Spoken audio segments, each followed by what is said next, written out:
Hello, my marketing entrepreneur and friends. Welcome back to another exciting episode of the Let's Talk Marketing podcast, where your host, Katya Allison. And today, if you are watching on YouTube, my little special guest here, Poncho. There you go. I usually kick him out for recordings, but I let him have some FaceTime today. But together we get to explore the latest trends, techniques, and strategies for the world of marketing. In today's episode, I have the pleasure of interviewing Jeremy LaDuke, who is the founder of Epic 9 Marketing Outfitters. Now, Jeremy has been helping businesses cut through the marketing noise since 2014, and he's got some amazing insights to share. During the episode, we really dive into the creative strategies with an emphasis on creative, and also the power of humor and how it works with marketing strategy. Now, during the episode, we also have a special focus on local business and the in-person effect of marketing. From small ways to make your business stand out to the magic of customer reviews and why staying original can really pay off. He has got a ton of great advice to give, and I hope you gain just as much insight as I did. So grab your favorite beverage, sit back, and let's dive into it. Let's talk marketing. Jeremy, welcome to the Let's Talk Marketing podcast. Super stoked to have you on here today so that we can dive into some marketing strategy conversation. Glad to be on here. Thanks for having me. Of course. Let's dive into it. Let's have the audience get to know you a little bit. And we always do that with my little fun questions. The first one is, what was your first marketing role? Whether it was traditional marketing or not traditional marketing, what would you have classified as your first marketing role? So can I answer this in two ways? Absolutely. Can I I love answer it. the traditional, the non-traditional, and then the traditional? Yes. So the non-traditional was actually my former career. My former life was in the church world and trying to get youth to come to events. That's like the hardest marketing job in the world, but it can also be the most fun as well because you get to be Yes. a little wild and crazy with it. But traditional marketing, I was a web designer at an agency that was based in the hospitality industry, and so did that for about a year and a half. But I did a little freelance before that, and then jumped out on my own after that. Well, I like that you started with a non-traditional. I think I've just gotten to the point where I love the non-traditional answers because what you described, trying to get a group of people to take an action, to me is the definition of marketing. We ultimately, everything that we put out there is to drive people to do something. What is it? Do you want them to subscribe, to sign up, right? To purchase something? Like, we're all just trying to get people to do that. And especially the demographic that you were working with, that's a challenge. So I would imagine it leaned into a lot of creativity for having to gather them there and having them sign up. Do you recall any kind of really creative way that you were able to actually accomplish that? So this is yes, this is a little bit further on in that world, but we actually came up with this theme. We were actually planning a church, and Hmm. we came up with this theme called RTDs, or it was Okay. religiously transmitted diseases, and we had this whole campaign uh, around religiously transmitted diseases. Now I say all that, and disclaimer that was definitely a former world of mine. I'm no longer in that world, and I found that marketing in the non-church world, it's a lot easier to sell things to people that they want and can use rather than trying to get teenagers to come to a Bible study. Um, Yeah. it's, it's you can see the effects of your marketing a lot better in the business world. Well, and then I also think it really teaches you how to appreciate what happens in that business world as well too. I have to ask, how did the RTD campaign go over? Did it pull them in? Oh, it did exactly what it was supposed to do. It made a lot of religious people very upset, and Fair. it got on the radar of a lot of non-religious people. So it did exactly, yeah. We got I hate mail. mean, Exposure is exposure, I guess. Hey, hey, no publicity is bad publicity, right? Exactly. It's really an all in the way that you spin it and you kind of take a look at it, right? There's a silver lining. There is a silver lining. Now that's what you did. What do you currently do? What's your current role? Yeah. So about 10 years ago, like I said, I was with an agency at one point, and I decided when I was there, I just kind of I got up to that point. I had done design, web design, graphic design, branding, all of the nuts and bolts of marketing.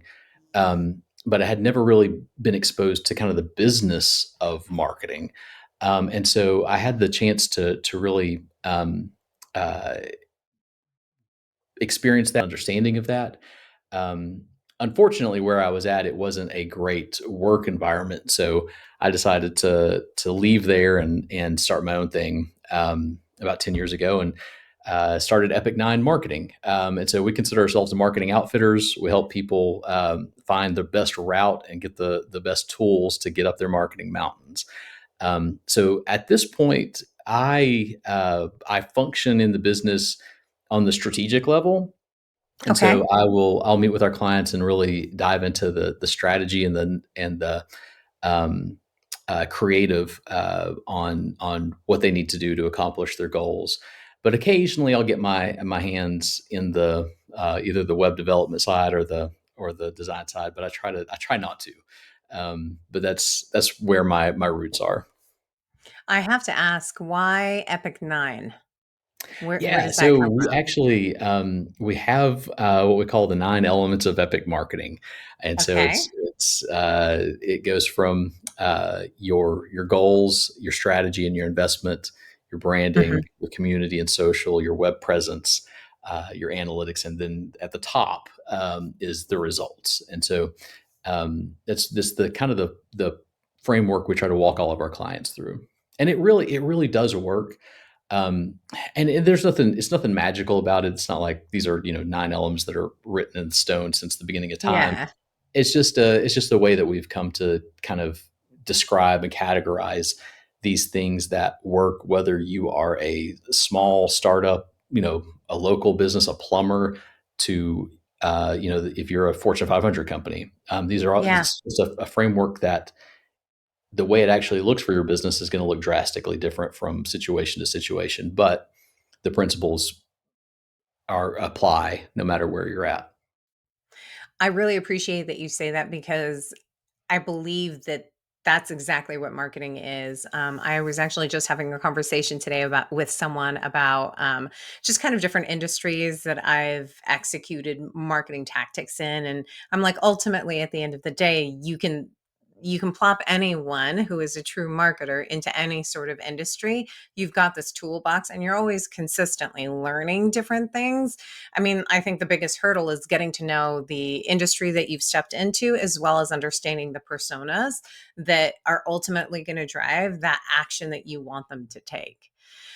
I want to know, based on what it is that you're currently doing, what is it that you love about what you do? But conversely, what, if anything, if I could pluck anything out of what you do, what would that be? So let's start with the positive. What do you love about what you currently do? I'd say my favorite thing to do is to work with a business that's willing to be a little bit risky, Mhm. and with their brand and with their messaging, and create fun advertising. So that's one of the things we've gotten to do in the past few years is really um, work with businesses that are okay with being funny with different aspects of their advertising. Yeah. That's been a blast to create some commercials and different concepts that genuinely get LOLs out of people. Yeah. Um, and then on the related to that, really any sort of emotional advertising. So the funny Mhm. is probably what we do the most and are the best at, but also just the really pulls on your heartstrings, makes you want to cry type of Yeah. spots as well. So we've gotten to do a couple of those. That's what I love. I love coming up with the messaging. I love coming up with the concepts that connect with people. Um, the thing that I hate is the money side. God, I hate the money side. It's the like, I like getting it, but I don't like Yeah. managing it. Like, that is, whew. I appreciate that honest answer because I mean, oftentimes I think people skirt around like it's usually the admin side of things. But I think the money part, there's so much pressure. And it sounds like you are such a creative. I think marketing in general is creative, but it sounds like because you like to think of like the clever, what's a clever way for us to be able to shoot this out there into the world. I think that that requires a level of just kind of creativity. And the other thing that you said that really resonates is the emotional side of things. I was going to call it emotional selling because I think that that is definitely at the, no pun intended, at the heart of good brand storytelling is making that emotional connection, regardless of what that feeling is. I like that you strive for laughter, but there is something to be said about being able to bring someone in a moment, and not, this may sound really harsh, but in a moment of pain to get them to really like open up and like take a look at what it is that you're serving out to them. So, that really resonates with me on that. Now, in order to keep up on all of those things, I imagine that you are doing something to keep up with the trends. I don't know if you are following anything on social, if you're a podcast listener, if there's books, newsletters, like who should we follow? Who do you follow? How do you stay up to date on the trends? I hate trends. You got, listen, you don't have to love them, but you got to keep up with Yeah, them. yeah, to some extent, I would say, to some extent. Okay, Um, fair. I love new, uh, I innovation, I would say, and things that I know I like that are gonna help me do this thing better, um, for the long term. Um, Okay. I, I cringe whenever I see a new technology come out and everybody just jumps on board like it's the, you know, the end all The be next all thing. to Yeah. marketing or business or whatever. Um, I still see people doing that with AR and VR, and it's just like, guys, come on, it's not there yet. It's, Yeah. maybe in the future, but it's not there yet. Um, but I try to just kind of have a plethora of podcasts. I don't necessarily stick with one all the time. I've really kind of hopped around with different podcasts. Uh, from search engine and search ad podcasts to behavioral psychology podcasts Yeah. to just ate the Harvard Business Review. Harvard Business Review is probably one I've just kept on consistently to listen to because Yeah. they bring on people from all over. But then I, I guess I just try to spot new ways of people who are talking about new things Okay.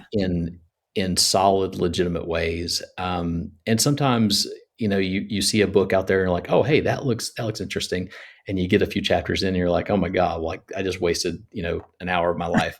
Um, but I would say for the most part, if you just kind of keep your ears open and keep your eyes open, you're going to spot those people who are talking about things that you need to be paying attention to, and give it a shot. Get the book on audio, listen to it. I'd say one of the best new books I've listened to recently is Gary Vee's new book. Have you listened to that No, yet? I haven't. Yeah. No, I haven't. I'm Um, I'm also a big fan of Gary Vee in general. I think he does so many things that are like on the right path. I know that he can be a polarizing he could be a polarizing personality for some people, but you can't argue success as well too. He's a very successful person. But you say his latest book?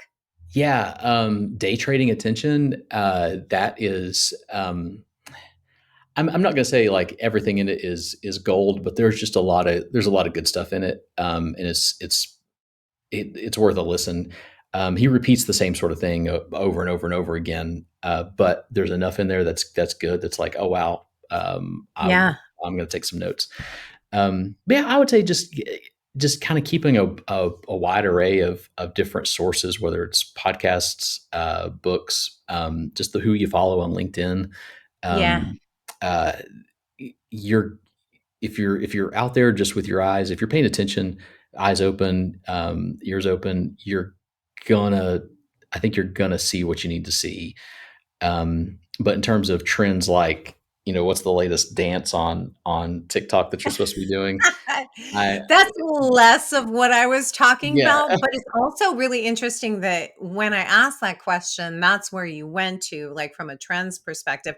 I think I asked the question because, to your point, there are things are kind of always evolving and changing, whether it's an algorithm for something or another. And you've got your epic 9. But those things are going to change at some point a little bit, just based on what's happening out there in the digital landscape. So it's more of like, how are you staying up to date on the trends? But it sounds like you're really keeping your eyes and your ears open in whatever it is that you consume. So for example, you said that you listen to podcasts. I know that when I listen to a podcast, it's always about it's not always about, because I also listen to a lot of crime podcasts, but yeah, bygones.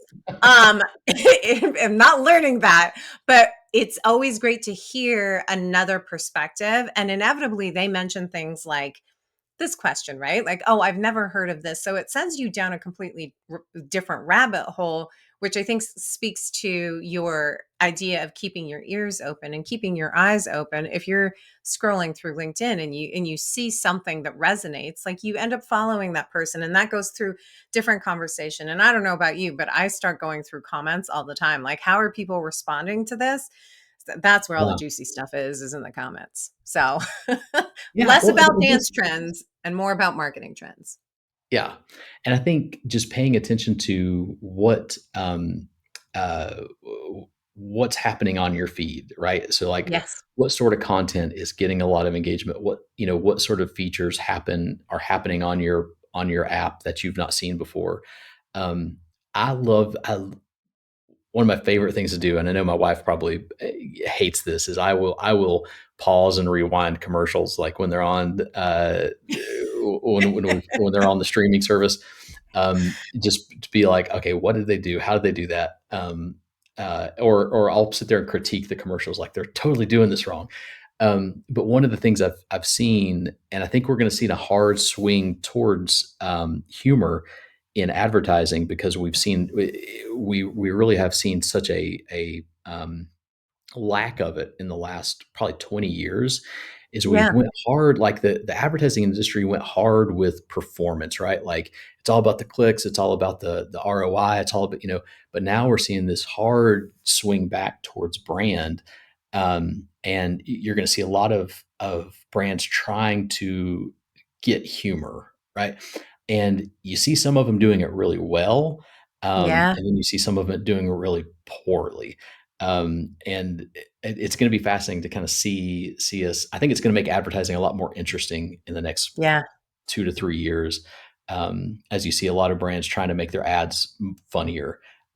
So it's going to make ads a lot more enjoyable to watch. But it's also going to be interesting to see uh, what they do with that. I think one of the brands that I've seen that has just done it so well, is Liquid Death. I don't know if you follow Liquid Death at all. Yes. Yeah, yeah. I'm a fanboy.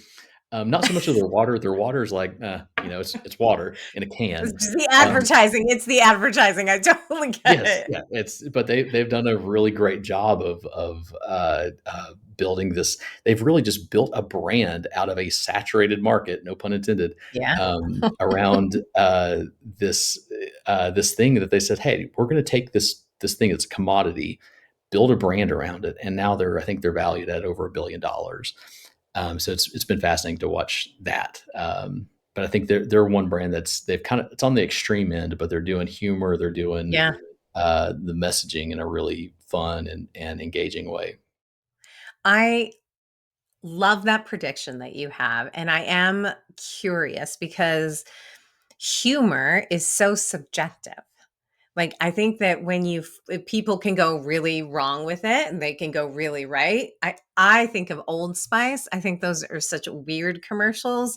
Yeah. Sometimes like the combinations of things, but I also get that they're doing humor and it's like this old school and new school and funny, but not everybody's funny. It's just an interesting combination. So, what are your thoughts on swinging for the fences when it comes to humor? Because there is this area where like not everybody has my sense of humor. Like it's really easy to make me laugh. So I'm not a tough critic when it comes to it. I can at least see that they were attempting to make me laugh at something, even if it's not my genre. But like, what are your thoughts on like swinging for the fences when it comes to leveraging humor for marketing? It's a great question. Um, I think I want to say the bigger the brand you are, the a little more you can swing a little harder, right? Okay. And so the one advertisement I've seen recently that comes to mind is the KFC advertisement. Have you seen this with the chicken? Believe in chicken. No. It's this. I think some brands they're swinging so hard at the fences. They are they're just going to the absurd, right? I Yeah. think There you there's an go. ocean spray ad that's just really weird and absurd. But the thing it does, it's so weird and it's so absurd that it just draws you in and it kind of sucks you in. Yeah. Like, what am I watching? But you watch it to the end and you pay attention. Um, uh, and so I think a small local business, if they tried to be just completely absurd, it's a little riskier for them, right? I mean, Yeah. it could explode. Could become viral. It could Absolutely. become something huge, or it could crush them. And so I think you gotta just be a little more careful with it when you're smaller. Yeah. But at the same time, I think if you kind of use you put on your um, uh, I almost said your human hat, but that sounds weird. I always say if you just as long as you use your noodle about it, Yes, right? just Like, use your brain, use a little bit of intuition, say, "All right, how does this actually play out in my local community? If I was to run an ad like this, if this was my yeah, messaging, how does this actually, play out for me?" Um, I think if you can say, "All right, I'm pretty sure people aren't gonna burn me at the stake or, yeah, boycott me if I do this," I'd say go for it because yeah, there's an untold risk, it's an uncalculable risk to being dull, right? Like if yeah, your ads are dull and they're forgettable, you're just wasting your money. Like yeah, rather be risky and maybe offend somebody, maybe make somebody a little upset, or maybe them think, "Oh wow, that's weird." That's okay if they yeah, remember your brand, right? I'd rather have somebody think we are weird but remember us rather than not remember us at all but be safe. yes. No, I think that's an interesting take on that. And what a great segue to what we really wanted to dive into from a strategy perspective, which was kind of focusing. I know a huge area of your expertise, not your only area, but a huge area of your expertise is the smaller businesses and the localization of the businesses in comparison to the bigger brands. So Yeah. you just named one of the differences between big brands and small business local brands where a bigger brand can swing for the fences in with they've got a little bit more leeway, right, versus like a smaller business, and especially one that's really focused on like their localization just in general. I'm curious, what are some other key big differences between the small guy and the big guy? Great. Yeah. So I think the I want to step back and adjust what I said earlier. I think that there's definitely big brands have less. They have a little more pillow, right? They've got more money. So if this Yeah, one particular campaign doesn't really work, then they're not crushed. Um, yeah, I do think though that smaller local brands, they have so much more opportunity because the reality is most local brand advertising is absolutely boring, and it's not catching anybody's attention.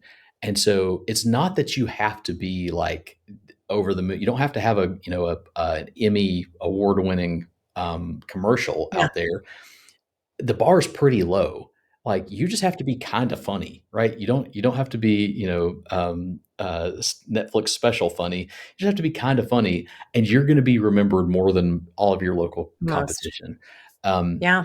one classic example is this company here in town. It's an HVAC company, and they're fairly new, and they adopted a Yeti as their mascot.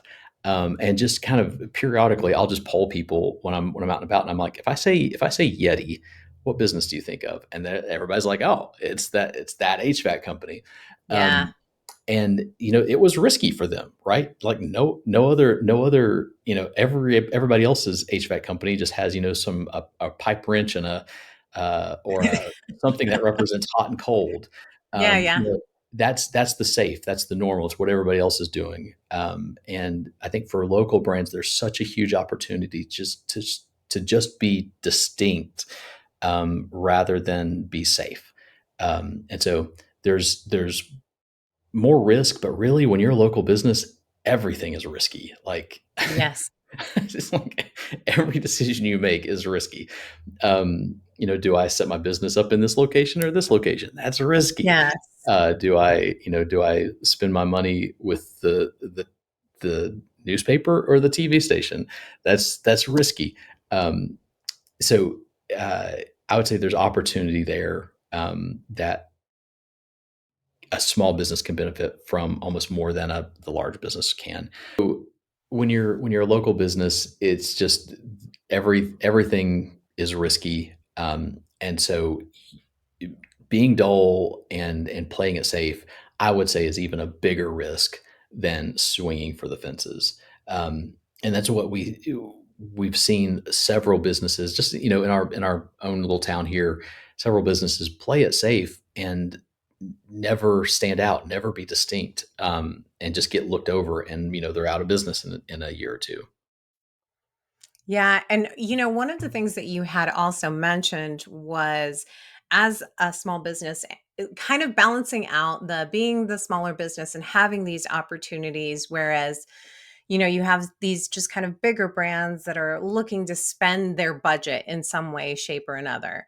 I'm curious, if for a smaller business, do you think it takes, how do I want to put this? I want to know if your thoughts on budget for a smaller business from a marketing perspective is more attainable than doing the big brand stuff that really pours a ton of money on, maybe like the search engine marketing, on the social advertising, whereas the local brand can invest a specific amount of money and then do a little bit more of that organic push for it. What are your thoughts on like the budgeting for a smaller local business?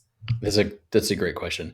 So I would say, like, if you're a local business, and you're trying to figure out how much money do I need to set aside for my marketing, every month. Um, let's be real. Some small businesses out there, they're comfortable with probably like $500, right? Like, that's the world Yeah. we're living in. Like, if Yeah. you're a local, restaurant that just started up, or you're a local bookstore that just started up, you're not like, just rolling in dough. Um, I think there's a joke there to be made about pizza restaurants, but I'm not gonna do it. You're not I you're was not I was picking up on the pepperoni. Don't yeah. worry.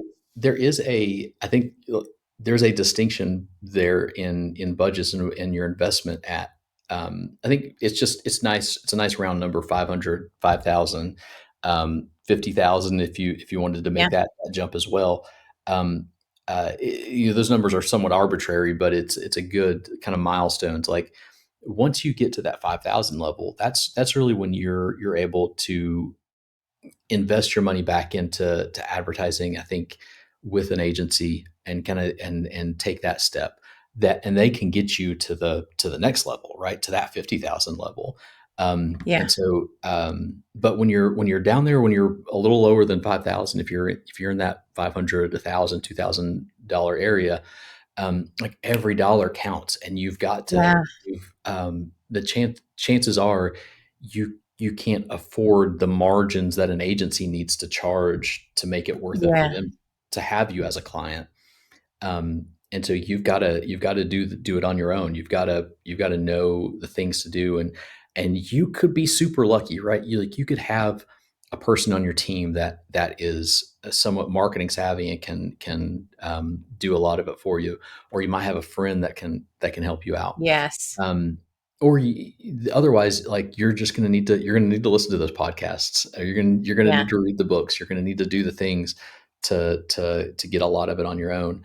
The great thing about it is like once you've done all that, once you've kind of put on the sweat equity on the front end with that, and you're able to afford an agency, you're going to be able to speak their language, and you're going to be able to know the value of what you're getting out of that. And so we love to work with people have who have an understanding and can speak the language, and because otherwise a lot of what we do is education and trying to Yeah. help people understand, like, this is a lot of this brand awareness advertising is not going to get your phone ringing tomorrow, right? This is long term. This other advertising over here, it's going to require you to have a system in place um, to close a sale, right? If we can get people to Yeah. the door, you're going to have a team in place to be able to close that sale and get the thing sold. So I think there's an important realization for small businesses to understand that um, when you're starting out, that 500, that $1,000, that feels like a ton of money, right? When I Yeah. was starting out, having 500 to $1,000 to just spend on advertising or something, like, I would have killed for that. Um, and I was starting a marketing and advertising agency. Yeah. But that was a different world. But when you're starting out, that's a lot of money. But understand that if you go after something and try to pay an agency that much money to do something for you, there's a good chance that you're not going to get what you think you should out of it. And there's a good chance that you won't get what you need out of it. You need to take that, do some research, do some thinking, and figure out how you spend that money the best on your own. So I want to ask you something to kind of almost double click on just that overall thought. Because when I think of small businesses, ultimately the goals are different than like a bigger brand, right? A bigger brand usually has a digital presence and they're able to just kind of measure those conversions at different at different points, right? It's a form submission. And I think, and correct me if I'm wrong, but my thought when I think of local is I'm looking for foot traffic and maybe some web conversions as well too. I want them to sign up for my newsletter and whatnot and my rewards program or whatever that is. But it's foot traffic, it's foot traffic. So how do you recommend measuring or making that connection between marketing and this brand awareness and driving more foot traffic? Do they need to kind of start tracking how much foot traffic they have on a regular basis so that they do have a baseline? Is that where you start and then see if there is an uptick? Or is that, I don't know, is that too basic? No, I would say as a local business, you need to measure every single thing you can, right? Anything that's within your power to measure it. And foot traffic is one of the most important, especially if you're retail, if you're a restaurant. Yeah, foot traffic is you live or die on that. Yes. However, if you're B2B, if you're a service Yeah. based business, that's there's different things to measure that in there. But I think when we get to the heart of it, and when I started 10 years ago, the thing that really fired me up and I was passionate about was helping the local businesses, because those are the people that are risking it all to really put food on the table for not only for their families but for the people that they're employing. Like, they're Yeah. the lifeblood of our communities, right? Amazon's not sponsoring your kids' t-ball team, right? Best Buy probably isn't, maybe somewhere, but the big businesses are not doing that. It's these local mom and pop places that are the lifeblood of our communities. for me, one of the things when it comes to like that local, because I've done that, like I had mentioned before, I managed a boutique marketing agency, and everything is local. So a part of that that is very different from a brand perspective is foot traffic. That's for one. I think the second that most people kind of miss or aren't focused on is the relevance of like Google Business for local. I think they ignore that. And then reviews. Those were three areas that I had wanted to touch with you, right? Like the value of a review when you're a local business, being able to understand what your foot traffic looks like, right? That's another one. Social media is actually another one as well, too. So I guess there's like kind of four areas that I look at, but like Google search is really huge, but I'm not sure if like you have also found that to be true as well. Oh, totally. So, yeah. So one of the things we recommend to any local business are your Google reviews, right? Because Yeah. the reality is if someone is in that lower funnel stage where they're looking to buy, right? They're looking for a service or they're looking for a place to eat, whatever that is, they're going to search Google. And even if you are like third on the little map pack, Yeah. but you have more reviews or better reviews, they're going to choose you, right? If Yeah. you even if you're at the top, if you have a 4.5, but this person down here has 4.8, and they have 100 more reviews than you, who would you choose, right? You're gonna choose the one that Absolutely. that has the better signals that this is I can trust them with my money, I can trust them with my time. That's what you're going to go. So yeah, so do whatever you can to get Google reviews. Facebook and other platforms, but in terms of reviews, but Yeah. Google is kind of that's the That's the single bar. place. Yeah. To me, that's always been the bar. And then it's also not just asking for a review. And I don't know if you've also found this to be true as well, too, because there's certain industries, not just local, like for SaaS businesses as well, like review sites are really huge. Mhm. It's Yeah, more about what you want them to say in that review, because if you don't spoon feed like a answer this specific question, then like, yeah, I had a good time, which honestly, that makes sense to me because I know that if I'm writing a review, no matter how emphatic I was and excited in whatever business, my mind goes blank. I'm like, I don't necessarily know what to call out. And I'm in marketing, right? I'm like, oh, it feels already like such a heavy lift. Like writing a review, a positive review is a heavy lift for the other person. So I'm curious, like, are there some kind of questions that you tell your local businesses to ask when you are having them ask for reviews? Like ask them how their experience was with XYZ, or is there a way to tee it up so that you get nice, juicy, robust reviews? that's yeah, no, that's great. I think for most businesses is as long as they can get a review and get some words on the screen, the rest kind of does the work for you. No, it's a numbers thing. Like if you get enough, you're going to get wordy people that will Yes. just describe their thing. But then there's going to be some people that just leave a star and that's it. That's all you get. But Yeah. just that's better than nothing. So Yes. don't a bird in the hand's worth two in the bush, right? So Yes. There you get the go. the 5-star review with no words rather than get five of those rather than the one that has some words with it. Um, Yeah. yeah, I'd say that's the best. The thing that I always prompt people with is I tell them like the way I can ask for is like, I hope you had a 5-star, hope you had a 5-star experience. If you did, here's a link, right? Like text it to them, get them to that link as easily as possible. That takes them straight to the review. And then just say, and if you didn't have a 5-star review, we'd love to hear about that. Tell us about that. Here's our email address. Tell us what we could do to be better. But making it as easy as possible for your customer to leave that review is key. Making it is as easy as possible to get someone to leave you that review. And hey, if you are listening and you are a patron to your local businesses, just leave them a review. Leave them a review. I know. It And, goes a long way. That's how you can support local businesses. It goes a long way. but So, the I mean, reality, no, I'll go. say the reality of local businesses right now, I mean, they're struggling. Like, especially if you're retail, if you depend on foot traffic, And unless you're a restaurant, I think restaurants have seen a lot of uh, I think we're just kind of heading in. Our culture is changing a lot. We're becoming more like we're eating out a lot more than I think we have culturally in the past. But we're shopping less in person. Hmm. Yes.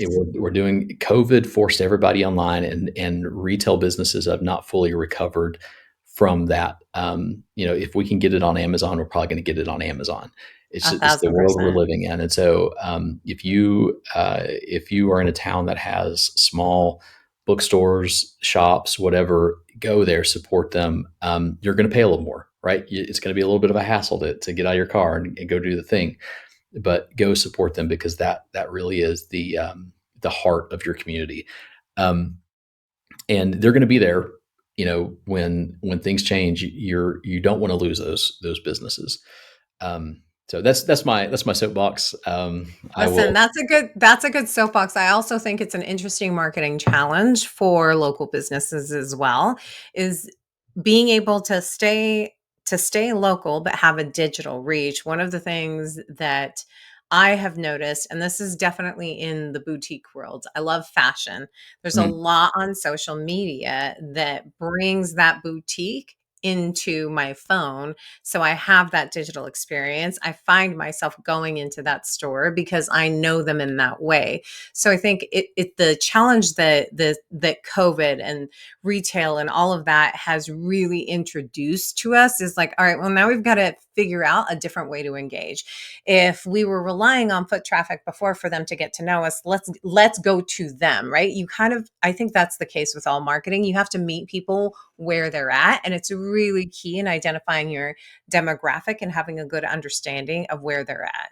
yeah, Now, totally we agree. talked about foot traffic, and then we also talked about Google search and then reviews as well too. We talked a little bit about budget as well. The I love that you broke it down in the 5, 10, 50. Like, where are you at? Where are you gauging things? What's kind of a last tip that we can leave the listeners with if they are kind of a local brand, or maybe even just a smaller brand? It doesn't even have to be local. I think this pertains to small brands as well too. What kind of advice can you give to them? Um, I would say the biggest thing that I could tell anybody that's out there that's thinking, how do I market my business, is don't be afraid to be a little risky. Be distinct. That is the y- your competition can copy and be better at you than what you're doing now, right? Like, the Yeah. quality of your product can be replicated. There's nothing so holy about what you're doing that someone can't come along and do it as good or better than you. But nobody can do your brand as good as you. You are the only one that can do your brand. And so make your brand as distinct and as human and as relatable and memorable as possible. If you get that down, you're going to be head and shoulders above all your competition. That doesn't mean you slack on the quality of your product, right? You keep that No, you for keep that sure. game You have to have a good product and or service, right? Yes, Like, yes, yeah, exactly, no amount of marketing can substitute that. exactly. You've got to have a good product and or service. I always tell, if you've got great marketing and a horrible product, you're gonna have a bad time. Like, you're gonna have a Yes. lot of customers that are mad, Yes. and then that's gonna wind up being no customers. But yeah, but be distinct with your brand, own your brand, make your brand yours, right? Because your competition cannot do your brand like you can. Um, and so that's the one thing I would tell them. Can I put in a plug for my book here too? Absolutely. Yeah, for local businesses, wrote a book recently called Climb, and it's the risks and reward of elevating your brand, and it walks a small local Main Street business. It's a book and toy store business, and it walks through how they have to rebrand and revitalize their marketing Yeah. um, to keep the business going. But it also gives you a lot of nuts and bolts marketing, kind of textbook marketing ideas in there.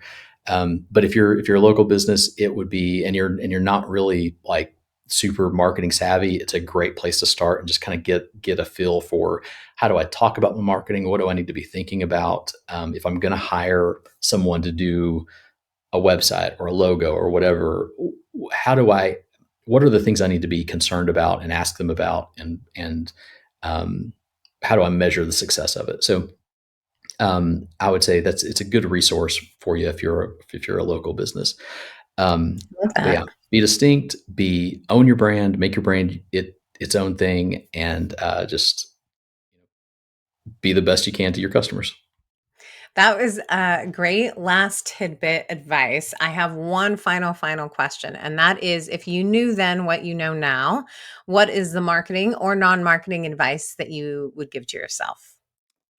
I would say so. I'm sure you probably have other agency owners or people that work in agencies out there. Um, I would say know your value. Um, Mm, I undersold myself, undersold our services for a very, very long time. yeah, Just know your value and understand what you can do. Um, the value you have for your clients and charge accordingly. So yeah. yeah, No, that's fantastic advice. And I think that's both personal and professional to understand and know what your value is. You're probably undercharging if you're out there, unless you're someone that's like, I know exactly what I'm worth and it's 5 times whatever anybody thinks. Two yeah, totally different points of views. yeah. Listen, I appreciate you coming on here and sharing what you could about just kind of small businesses. I think it's definitely a perspective that we've got to keep in mind. And everyone just remember to shop local. Thank you so much, Awesome. Jeremy. Thanks, Katya. Told you that was going to be a good one. I am ready to dive right into the key takeaways. The first key takeaway, I think this one was going to be an obvious one. Creativity and originality in marketing should be paramount. So big, I pulled out an SAT word and said paramount. Now, this episode hit on something really important. For small businesses, creativity and originality, my goodness, are game changers. Now, Jeremy is all about businesses that are willing to take some risks with their branding and messaging, which sometimes you have to do if you're leaning into creativity and humor or humor with creativity. And he's right. When a business really dares to be a little different, it stands out and sticks in people's minds. I want you to think of different brands that will come to mind with that process, with that thought process. The example that he used was an HVAC company that used a Yeti as a mascot as something that may be a little quirky, but it's certainly memorable and was great. It's a perfect example of thinking just kind of outside of the box, and what that can do and how it can make a huge impact. Now, small businesses often have the advantage here because they don't have to follow the big safe strategies that maybe larger brands do, all those brand guidelines, right? Instead, they can experiment and have some fun with their marketing. Now, his insights really align with this just crucial principle that we say over time and again. Authenticity is important, but authenticity can be accomplished through creativity. When you're a small business, your unique personality is your biggest asset. You're not just competing with other businesses, you're competing with every distraction in your customers' lives. Creativity really cuts through that noise. Another expert tip is to just kind of balance creativity with strategy. While it's really great to be original, it's also important to ensure that your creative ideas align with your brand's core message and resonate with your local audience or any audience in general. Take Jeremy's advice to heart. Use your intuition to gauge how your creative ideas will play out in your community. Don't be shy. Don't shy away from all of those bold ideas. Embrace them. Being original and creative not only helps you stand out, but it also creates a lasting connection with your audience. So go ahead, be a little risky, have some fun, and let your unique voice shine through. It's always my theory that it should feel a little uncomfortable. It means you're doing something right. Take a tiny risk. Let's call it a calculated risk. Now, key takeaway number 2, measuring success as a small business is vital. Now, this key takeaway is very small business focused specifically, but it is also something that's incredibly important for big businesses to keep in mind, or big brands. Now, for this one, I actually want to quote Jeremy to start this one off. He said, "Everything is risky when you're starting out. So being dull and playing it safe, I would say, is even a bigger risk than swinging for the fences." What he's getting at is that tracking your results like foot traffic and Google reviews is crucial for your small business. So take a risk, but make sure that you're also measuring what you're getting from taking that risk. I can tell you that measuring your marketing efforts isn't just about collecting data, right? It's about making informed decisions. You sort of have to be a little bit of a data dork. For instance, tracking foot traffic. That's a lot of tracking in foot traffic. Here we go. So, tracking foot traffic helps you understand how your marketing is really driving customers into your store when you're a local business. And Google reviews, those are a gold mine for small businesses. Positive reviews can sway potential customers, even if you're not on the top search results. Just track it. Also, this may be a polarizing comment, but I don't hate bad reviews. I look at bad reviews as an opportunity for a brand, especially local, to show how their customer service is, as well as how they're showing up for their customers. So don't be shy. Acknowledge and comment on the positive, but also acknowledge and comment on the negative. It's really wise to have a baseline for your metrics before you really start diving into advertising spends. This means that you're starting with a clear understanding of where you're at now so that you can measure the impact of your marketing efforts accurately later once the data starts coming in. This is going to help you adjust your strategies, right? Helps you understand what is and what isn't working so that you understand what every dollar you spend is doing for you.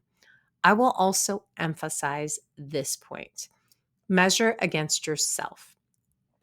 Sure.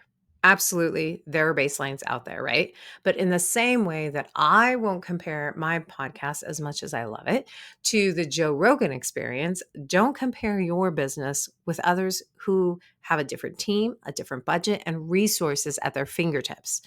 Remember, the more you measure, the better you can refine your approach and achieve better results.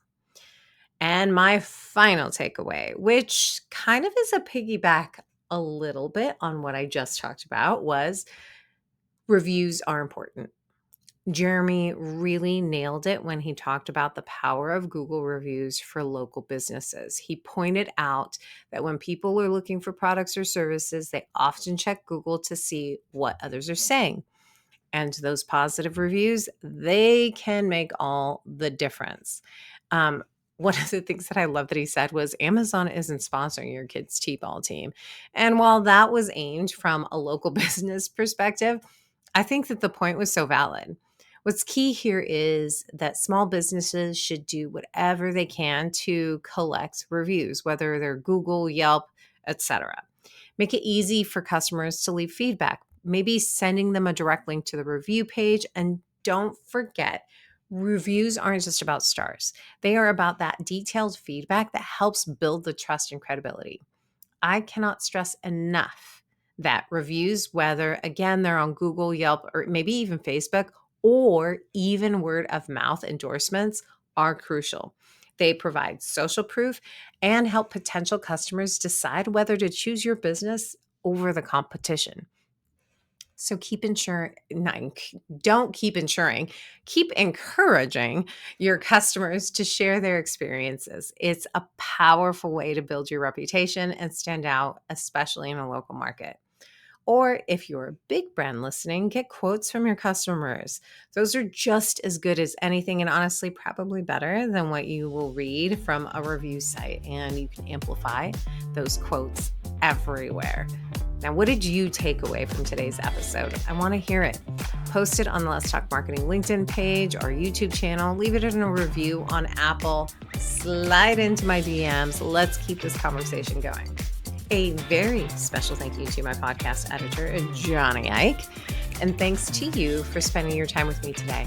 Until next time, may the conversation flow, the laughter linger, and the outlook remain optimistic but grounded in reality. This is Katya, signing off.